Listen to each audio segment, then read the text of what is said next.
Result വന്നപ്പോൾ സത്യം പറഞ്ഞാൽ എൻ്റെ കിളി പോയി. ഇപ്പോഴും എനിക്കത് നോക്കുമ്പോൾ കയ്യും കാലൊക്കെ വിറയ്ക്കും. മൊത്തം ബ്ലാങ്ക് ആയിപ്പോയി.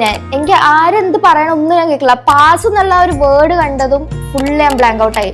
ഞാൻ അവിടെ നിന്ന് കരഞ്ഞ്, അവിടെ ചുറ്റിനുള്ള ആരും ഞാൻ നോക്കില്ല. ആ പോയിന്റിൽ നിന്ന് ഞാൻ അവിടെ നിന്ന് കരയാൻ തുടങ്ങി.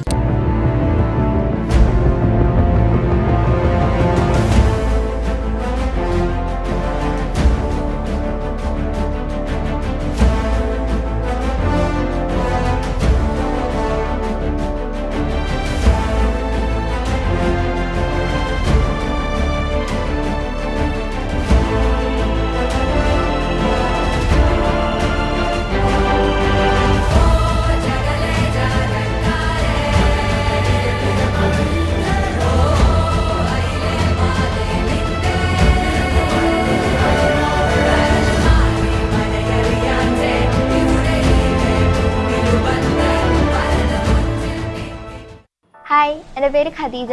ഞാൻ CS executive first group qualified ആണ്.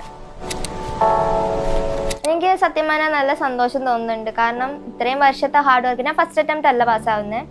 ഇത്രയും വർഷത്തെ ഹാർഡ് വർക്കിന് ശേഷം എനിക്കൊരു നല്ലൊരു റിസൾട്ട് കിട്ടിയതിൽ നല്ല ഹാപ്പിയാണ് ഞാൻ.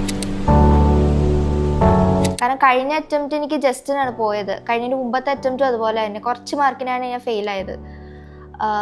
ഇത്രയും മാർക്ക് എന്തായാലും ഞാൻ പ്രതീക്ഷിച്ചിട്ടില്ല. ജസ്റ്റ് പാസ്സൊക്കെ ഞാൻ പ്രതീക്ഷിച്ചു, പക്ഷേ 204 ഒന്നും ഞാൻ പ്രതീക്ഷിച്ചിട്ടേ ഇല്ല. അതിന് എല്ലാം കാരണമായത് ട്രിപ്പിളിലെ ഫാക്കൽറ്റീസ് തന്നെയാണ്. കാരണം അവർ നല്ല ബെസ്റ്റ് ആയിട്ടാണ് പഠിപ്പിച്ചിരിക്കുന്നത്. ട്രിപ്പിളിൽ ഞാൻ സത്യം പറഞ്ഞാൽ ഇത് രണ്ടാമത്തെ പ്രാവശ്യം അഡ്മിഷൻ എടുക്കുന്നത്. ആദ്യത്തെ പ്രാവശ്യം അഡ്മിഷൻ എടുത്തപ്പോഴത്തേക്ക് എനിക്ക് കുറച്ച് പേഴ്സണൽ ഇഷ്യൂസ് കാരണം ക്ലാസ്സസ് ഒന്നും അറ്റൻഡ് ചെയ്യാൻ പറ്റിയില്ല. സെക്കൻഡ് ടൈം ഞാൻ വന്നപ്പോഴത്തേക്കും എനിക്ക് നല്ല ഫ്രണ്ട്സിനെ കിട്ടി, നല്ല ഫാക്കൽറ്റീസ് ആയിട്ട് കുറച്ചുകൂടെ കമ്പനി ആവാൻ പറ്റി. അപ്പം നല്ലൊരു ജേർണി തന്നെയായിരുന്നു. കോർഡിനേറ്റേഴ്സ് ഒക്കെ ആയിട്ട് ഞാൻ നല്ല കമ്പനിയായി. പാസ്സാവും എന്നുള്ള പ്രതീക്ഷയിലാണ് വന്നത്. പക്ഷെ ഫസ്റ്റ് അറ്റംപ്റ്റ് എനിക്ക് പോയി, പക്ഷെ കുറച്ച് മാർക്കിനാണ് പോയത്. പക്ഷെ സെക്കൻഡ് അറ്റംപ്റ്റ് ആയപ്പോഴത്തേക്കും ഞാൻ പ്രതീക്ഷിച്ചില്ല പാസ്സാവൂന്ന്. പഠിച്ചു, അതൊക്കെ ശരിയാണ്, പക്ഷെ പാസ്സാവും എന്നുള്ളൊരു പ്രതീക്ഷയില്ലായിരുന്നു. പക്ഷെ എനിക്ക് എൻ്റെ ഫാക്കൽറ്റീസിനൊരു വിശ്വാസം ഉണ്ടായിരുന്നു, പാസ്സായാലും ഇല്ലെങ്കിലും നല്ല മാർക്ക് ഉണ്ടാവും എന്നുള്ളത്. ആ വിശ്വാസം അതുപോലെ തന്നെ നടന്നു. എനിക്ക് നല്ല മാർക്ക് ഉണ്ടായി.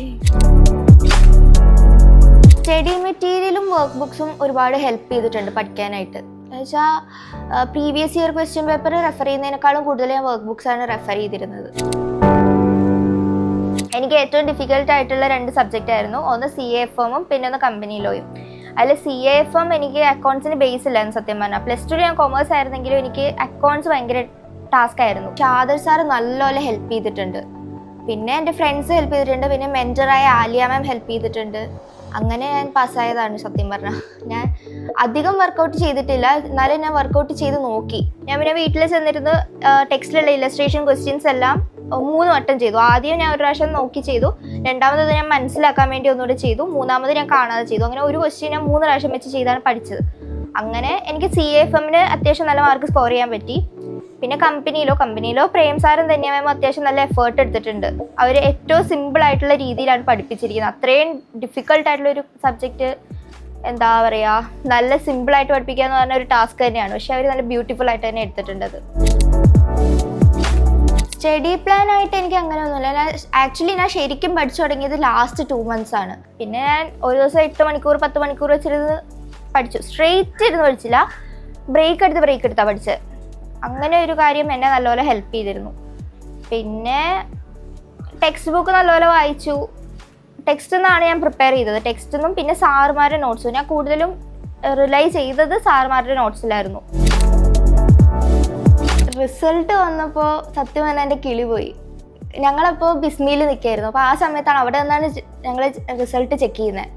അപ്പോൾ ആ ഒരു ടൈമിൽ ഇപ്പോഴും എനിക്കത് ഓർക്കുമ്പോൾ കയ്യും കാലൊക്കെ വിറയ്ക്കും. മൊത്തം ബ്ലാങ്ക് ആയിപ്പോയി. എനിക്ക് ആരെന്ത് പറയണം ഒന്നും ഞാൻ കേൾക്കില്ല. പാസ് എന്നുള്ള ഒരു വേർഡ് കണ്ടതും ഫുള്ള് ഞാൻ ബ്ലാങ്ക് ഔട്ടായി. ഞാൻ അവിടെ നിന്ന് കരഞ്ഞ്, അവിടെ ചുറ്റിനുള്ള ആരും ഞാൻ നോക്കില്ല. ആ പോയിന്റിൽ നിന്ന് ഞാൻ അവിടെ നിന്ന് കരയാൻ തുടങ്ങി. ചുറ്റിനുള്ളവർ നോക്കുന്നുണ്ടായിരിക്കും എന്തായിരിക്കും, ഞാൻ അതൊന്നും മൈൻഡ് ചെയ്യണില്ല. ഞാൻ ഫുൾ അവിടെ നിന്നങ്ങ് കരഞ്ഞ്. ഞാൻ എൻ്റെ വീട്ടിൽ വിളിച്ച്, ഫ്രണ്ട്സിനെ വിളിച്ച്, ഫാക്കൽറ്റീസിനെ വിളിച്ച്, എല്ലാവരും വിളിച്ച്. പക്ഷെ അവരൊക്കെ കരച്ചില്ല, എല്ലാവരും കരച്ചില്ല. ഞാനും വീട്ടുകാരും നാട്ടുകാരും എല്ലാവരും കരച്ചിലായിരുന്നു. പഠിക്കാൻ മൂഡില്ലാത്ത ടൈം എനിക്ക് ഒരുപാട് വന്നിട്ടുണ്ട്. പക്ഷേ ഞാൻ മിക്കപ്പോഴും ഡൗൺ ആയിട്ടിരിക്കും. എന്നെ കൊണ്ട് പറ്റുന്നില്ലല്ലോ എന്ന് ഓർത്തിട്ട് ഞാൻ ഒരുപാട് ടൈം ഡൗൺ ആയിട്ടിരുന്നിട്ടുണ്ട്. പഠിക്കാനുള്ളൊരു ഇത് വരുന്നില്ലായിരുന്നു, ഒരു ത്വര വരുന്നില്ലായിരുന്നു പഠിക്കാനായിട്ട്. അപ്പോൾ ഞാൻ എന്ന് പറഞ്ഞാൽ ഞാൻ ഇങ്ങനെ ഇരുന്ന് മാനിഫെസ്റ്റ് ചെയ്യും, പാസ്സായി കഴിയുമ്പോഴത്തേക്ക് ഇന്നതായിരിക്കും, ഇങ്ങനെ ഒരു ഫീലിംഗ് ഉണ്ടാവും, കുറേ പേര് റെസ്പെക്റ്റ് കിട്ടും. അങ്ങനെയൊക്കെ ഞാൻ ആലോചിച്ചിട്ട് ഞാൻ എന്നെ തന്നെ പുഷ് ചെയ്യും. എന്തായാലും ഒന്നുകൂടി എഴുതി നോക്കാം, ഒരു ലാസ്റ്റ് അറ്റംപ്റ്റ് കൂടെ ട്രൈ ചെയ്ത് നോക്കാം എന്നൊക്കെ പറഞ്ഞിട്ട് ഞാൻ ഒന്നുകൂടി ഇരുന്ന് ട്രൈ ചെയ്തിട്ട് ഇരുന്ന് പഠിക്കും. ഞാൻ നല്ലപോലെ എന്നെ തന്നെ പുഷ് ചെയ്തിരുന്ന് പഠിക്കുമായിരുന്നു. ശരിക്കും പറഞ്ഞാൽ കൺസിസ്റ്റൻസി തന്നെയാണ് ഏറ്റവും ഇമ്പോർട്ടൻറ്റ്. പക്ഷേ ഞാൻ ചെയ്തതെന്ന് പറഞ്ഞാൽ ലാസ്റ്റ് മിനിറ്റ് പ്രിപ്പറേഷൻ ആയിരുന്നു. ലാസ്റ്റ് 2 months മാത്രമേ ഇത് പഠിച്ചിട്ടുള്ളൂ. കൺസിസ്റ്റൻസി തന്നെയാണ് ഇമ്പോർട്ടൻറ്റ്. കൺസിസ്റ്റൻ്റ് ആയിട്ട് പഠിച്ചാൽ നല്ല മാർക്ക് കിട്ടുള്ളൂ. CS ഒരിക്കലും ടഫാണെന്ന് ഞാൻ പറയില്ല. CS ടഫാണ്, പക്ഷേ IIIലെ ഫാക്കൽറ്റീസ് നമുക്ക് ആ ഒരു ടഫ്നെസ് മനസ്സിലാക്കി തരുന്നില്ല. അവർ നല്ല സിമ്പിളായിട്ടാണ് പഠിപ്പിച്ചു തരുന്നത്. Especially Jomal sir, Dhanya ma'am, Prem sir, Adar sir, Nikhil sir, Aravind sir, ഇവരൊക്കെ നല്ല സ്മൂത്തായിട്ടാണ് പഠിപ്പിക്കുന്നത്. അപ്പോൾ നമുക്ക് ആ ഒരു ഡിഫിക്കൽട്ട്നെസ് മനസ്സിലാവത്തില്ല. നമ്മളതിങ്ങനെ ആ ഫ്ലോയിൽ അങ്ങ് പഠിച്ചു പോകും. ഒന്നാമത്തെ അറ്റംപ്റ്റ് കിട്ടിയില്ല, രണ്ടാമത്തെ അറ്റംപ്റ്റ് കിട്ടിയില്ല, ഞാൻ ഡ്രോപ്പ് ചെയ്യണം, അങ്ങനെ ചെയ്യരുത്. നമ്മൾ മാക്സിമം അറ്റംപ്റ്റ്സ് എഴുതിക്കൊണ്ടിരിക്കുക. നമ്മൾ എന്തെങ്കിലും ഒരു ദിവസം പാസ്സാവും. അതിനുള്ള ഏറ്റവും വലിയ എക്സാമ്പിളാണ് ഞാൻ.